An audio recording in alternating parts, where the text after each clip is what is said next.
विद्यापीठाकडून कशी दखल घेतली जाते याकडे लक्ष असेल। मिकी, धन्यवाद दिलेल्या माहितीसाठी। पुढची बातमी। बीडीडीचा पुनर्विकास प्रकल्पांतर्गत पहिल्या टप्प्यात म्हाडाकडून 556 रहिवाशांना आज चावी वाटप केलं जाणार आहे। या कार्यक्रमाला मुख्यमंत्री देवेंद्र फडणवीस उपस्थित राहतील। सोहळ्याआधी मुख्यमंत्री आणि उपमुख्यमंत्र्यांनी वरळीत जाऊन घरांची पाहणी केली। लाभार्थींना मिळणाऱ्या संपूर्ण फ्लॅटची पाहणी मुख्यमंत्री आणि उपमुख्यमंत्र्यांनी घेतली।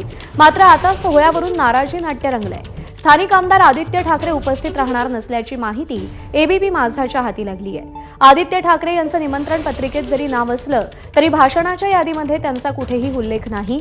भाषणाची संधी न मिळाल्यानं आदित्य ठाकरे नाराज आहेत का असा सवालही उपस्थित होतोय। आज सकाळी 11 वाजता यशवंत नाट्य मंदिर इथे 556 लाभार्थ्यांना चावी वाटपाचा कार्यक्रम होणार आहे।